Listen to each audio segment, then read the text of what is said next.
Hold on, you're telling me that God created all this out of nothing and he did it in 6 days? Yes, well, that's stupid. Who would believe that?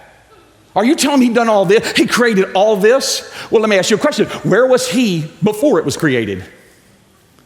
Well, those are the questions, aren't they? Well, where was he before it was created? I mean, if he created the universe, where was he before there was a universe for him to be in? And furthermore, if he's a creator, then that ought to say that there is a creator. So who created God and where did he come from? Well, he's just always been. Well, how do you know? Well, my Bible tells me. Well, that doesn't convince me. And so the secular world,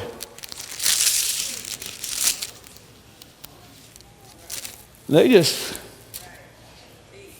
it makes no sense. It just makes no sense. That's fairy tale stuff. That's what that is.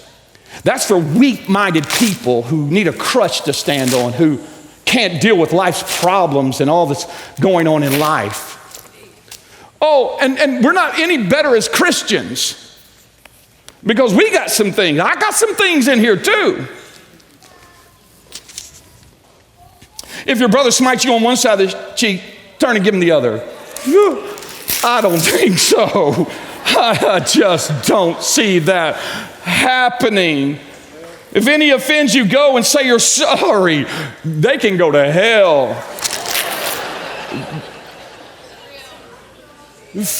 Forgive one another.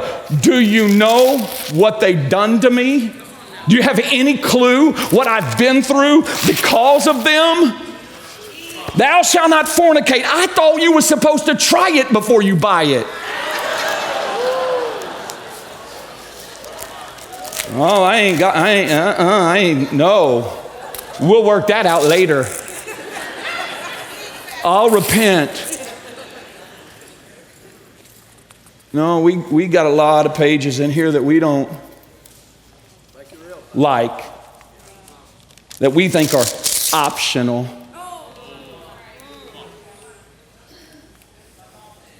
No wonder the world can't be convinced, because a lot of us,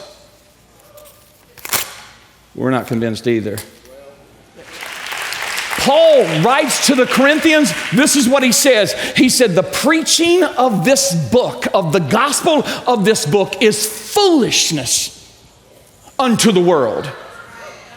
And you and I are being talked out of our faith because we don't feel like we're weaponized enough to have an intelligent conversation. So we look like we don't get it. But I'm going to tell you today, you don't have to have a PhD to have the answer.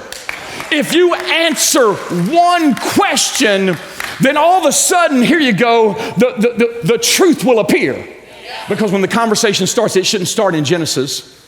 You shouldn't be talking about Noah and his boat trying to convince somebody to believe in your God. There's only one way they can see, and we have not been asking the right question. The real question that needs to be answered is, did the resurrection really happen? That's the question. That's the story we need to go to and say, do you believe in this? Did this really happen? Because if that happened, let me tell you how we got here. God formed man from the dust of the ground. If that happened, let me tell you, he controls the sun and the moon, and he can stop time and cause the earth to stand still. No, if that happened, then everything else happened. If that did not happen, nothing else matters, and we can throw the book away. But if Jesus got up out of the grave, then everything is possible to him that